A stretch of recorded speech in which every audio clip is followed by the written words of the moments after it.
Good morning. Are you Mary Robinson? Yes, ma'am. Ms. Robinson, the best you can, please raise your right hand. Do you swear or affirm the testimony you're going to give in this hearing will be the truth, the whole truth, and nothing but the truth? Yes, ma'am. All right, thank you. You can put your hand down. And will your client waive the formal reading of the motion? Sure, yeah. Ms. Robinson, in cause number 24, DCCR 1116, I have a motion to revoke your unadjudicated probation. Shows that you were placed on probation December 2nd of 2024 for the second-degree felony offense of aggravated assault with a deadly weapon, and that was a 10-year deferred probation. Is that correct? Yes, ma'am. I thought it was 5 years. Looks like it was for 10 years. They told me it was 5. It was originally a cap of 5-year. Okay, so you had a cap of 5, but instead of me sending you to prison for 5 years, I gave you 10 years probation, which is what I'm allowed to do. The cap of 5 years just had to do with prison. And since I didn't give you prison, I gave you a longer probation back at that time. And we talked about that back then, and you went over the paperwork with your probation officer. Do you understand? Do you remember that? They gave me 5 years. I gave you 10 years deferred probation. So if you're confused about that, then now I'm telling you, you have 10 years deferred probation that started on December 2nd of 2024. Okay? Mm-hmm. All right. So this motion alleges that your probation was violated. It's count 1 alleges that you violated by failing to report as directed. I did. Listen, it's real important that you listen to what I'm asking you, and then I'm going to ask you if these things are true or not true, okay? And that's all. We'll have the explanation later. I'll give you an opportunity to explain later. Count 1 alleges that you failed to report to the probation office as directed October 7th, November 13th, and December 18th of 2025. And is that true or not true? It was on the. I'm sorry. What you say? So it was October 7th, November 13th, and December 18th that you did not show up. No, I was supposed to report December. I think it was the 22nd. I showed up like the 20. Did you report on October 7th? No, I went like October the 20s. I want to say it was the 22nd because. So if you didn't listen, if you didn't go on October 7th, it sounds like you were ordered to go on October 7th and you didn't go. Sounds like you were told to go on November 13th and you didn't go. So did you go on October 7th? This March, I went. Listen, Miss Robinson. I did go. I went. Listen to my question. Listen to. Hold on. Do we need to? I think that there may be an issue, if I may, Your Honor, of her being medicated or not in jail. Ms. Mayfield can speak to that if it would help. I think it's like we're dealing with maybe 2 different individuals when she's medicated and when she's not. Do you have additional to add to that? Right. Would you raise your right hand? Do you swear affirm the testimony you're going to give in this hearing will be the truth, the whole truth, and nothing but the truth? Yes. Thank you. Go ahead. She was placed on my caseload, which is the mental health initiative. She was attending Spindletop. She was reporting as directed up until she started missing her appointments with Spindletop. Okay. So what is the recommendation? I would like for her to be placed, go through the forensic program, and I work hand in hand with them. So if I need to go to the appointments at Spindletop or communicate with the caseworker, I'm able to. So my recommendation was for her to go through that program, take medications as directed, and be placed on 0 tolerance. So, Ms. Robinson, it sounds like for a little while you were going and doing what you were supposed to do with Spindletop. I went to probation on the 26th. I got a letter that's supposed to be on the 24th. Right. So listen, what about Were you going to Spindletop? I'm not going to Spindletop. I'm going to get a job. I got children. So here's the thing. If you're going to be on probation, a condition of your probation that's required is that you go to Spindletop and go through the forensic program, take medication as directed, and go to any meetings, any counseling, anything. If you don't do that, then you're going to go to prison. This is the turning point. The judge brings up jail behavior, fighting, jumping people. That destroys the he'll behave on probation argument instantly. If he can't follow rules inside jail, why would he follow them outside? You don't have a choice. I understand, but I need a job. I would love for you to have a job, but you have to because my life got cut off, and I honestly was in the streets trying to find out what my children is because I'm just like that. Okay. So here's the thing. Are you willing to follow the directions and go to need a job? Like, I'm not talking about a job. I'm talking about going to Spindletop and getting on your medications and doing what you're supposed to do so that you can get a job. Yeah, I need a job like right now because I need you to go to Spindletop. Are you willing to do that? Fine. It's not, is it fine? Are you willing to follow those rules?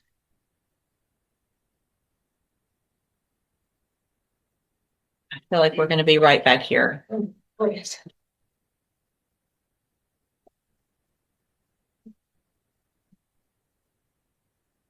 was just inquiring if Ms. Mayfield, Judge, if ISF cognitive might be able to regulate her medication. I don't know their procedures on dispensing I medication. don't know if, I think the only special needs safety, I know, addresses that, but I don't think ISF cognitive does.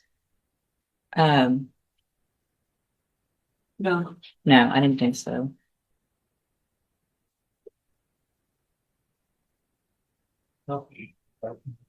Right after that structure, we're just right back here on the same thing. So do you have a place to live when you Yes, get ma'am, out? I do. I was going to get a job. I'm trying to get a vehicle. I need to go straight to work because You've got to go straight to probation and straight to Yes, ma'am, Spindletop. I did. It's just that they told me she was in court, so I had to be understanding. And I had to walk out. But you stopped going to Spindletop. You were going and then you stopped. Because I feel like I need to go get a job. I don't want to be You can't do that though. If you don't go to Spindletop Yeah. and if you don't do what probation tells you have to do, then you're going to be back in front of me and you're going to end up in prison. Yes, ma'am, I understand. There's no other option. Yeah. You don't get to choose whether you go or not at this point. Do you understand? Yes, ma'am, I understand. So I guess what we can do instead of going through, she's obviously didn't comply with Spindletop. I'll find count 3 true just based on the evidence presented today. Let's see, from probation, you're sworn in as well. Did she report October 7th, November 13th, and December 18th? Okay, so I'll find count 1 true, count 3 true. That's enough for what we need to do here.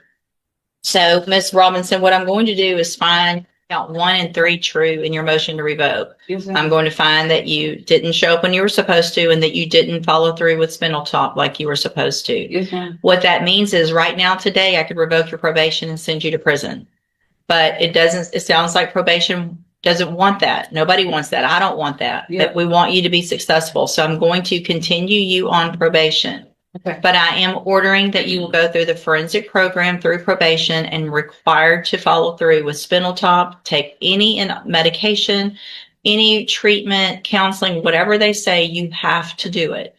I want you to get a job as well, but you have to make your mental health first because then you'll be able to get a better job and do better. Does that make sense? Okay. Okay. So probation will talk to you as soon as you're released from custody. Go to probation so you get a track, get those appointments, and so that you're not back in here. Because if you don't, and you refuse to go to Spindletop and you don't show up for your appointments at probation, you're going to be right back in here and I won't be able to give you this opportunity. Okay? I understand. All right. You can go back with the bailiff. I wish y'all pretty good. She does. Good morning. Good morning. You're Cedric Franklin. Yes, ma'am. And Mr. Franklin, if you'll just take your hands out of your pockets. Thank you, sir. And Mr. Smith, will your client waive the formal reading of the indictment? He does.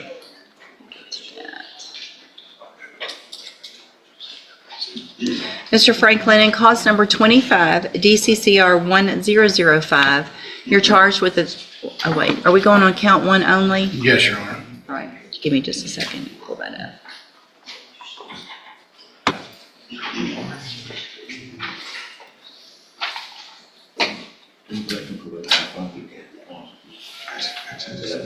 All right, so Mr. Franklin, in cause number 25, DCCR 1005, the state has elected to proceed on count 1 only.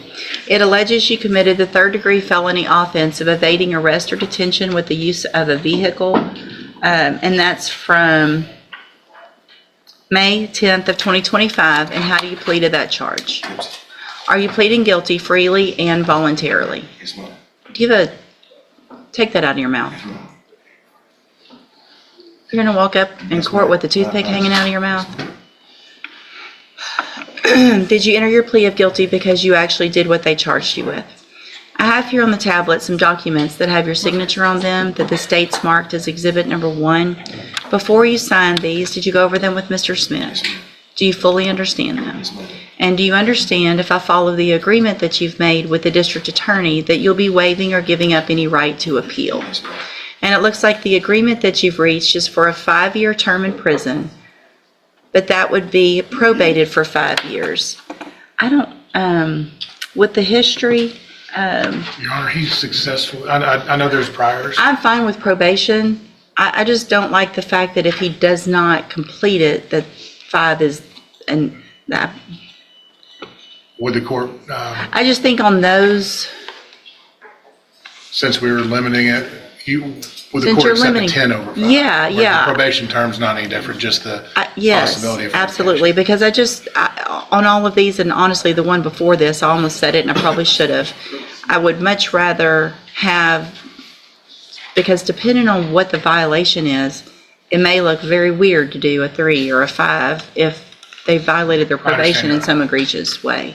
Do you want to talk to him about that? I'm willing to accept the 5 years of probation, but the actual punishment, if he violates, I'm not going to cap that agree to a cap at 5 on that. The other reason it's lower than the other one is because the offense itself. That one, it didn't have the history. And I know why she did this. He successfully completed a probation about the time this happened, a 10-year probation out of Liberty County. Yeah. So I think that's the reason. I understand the court's concern. Yeah. I just want that entire range of something. When you have history, the other one didn't have any. He had history. one old state jail. Okay, But yeah. nothing that enhanced. Right. It was like 20 years. It's worse. It's fine.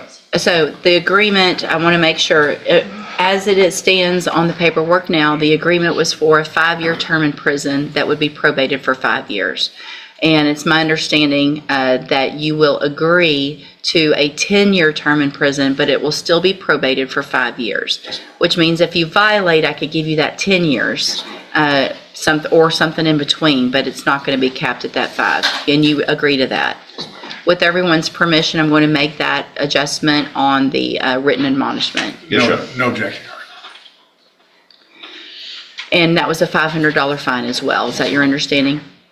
And do you also understand, if you're not a U.S. citizen, that a plea of guilty or no contest may result in your deportation, exclusion from admission to the country, or denial of naturalization under federal law? State tenders number 1. No objection. It's admitted. Is there any evidence that Mr. Franklin is not competent? No, Your Honor. All right, sir, I'm going to find that you entered your plea of guilty freely and voluntarily.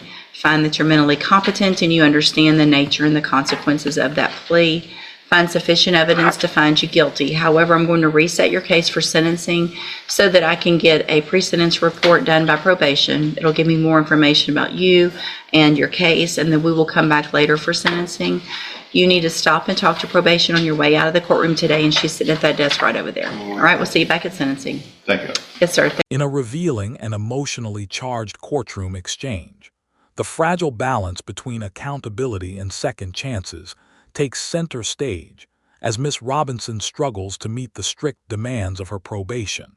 What begins as a routine hearing quickly exposes deeper issues: missed probation appointments, failure to comply with mandatory mental health treatment, and a growing concern that she is losing control of the opportunity she was given. Despite confusion, interruptions, and clear signs of instability, the court carefully weighs punishment against rehabilitation, ultimately choosing not to send her to prison, for now. Instead, the judge delivers a firm but compassionate warning: follow every condition, commit to treatment, and take responsibility, or the next appearance will end very differently. As the courtroom proceedings continue with other defendants facing their own consequences, the message becomes unmistakable. Probation is not freedom without limits, but a structured second chance that demands discipline and compliance. In the end, this powerful moment highlights how quickly opportunity can slip away when responsibility is ignored, leaving one question lingering: when given another chance, will it be used to rebuild or wasted until there's nothing left to save?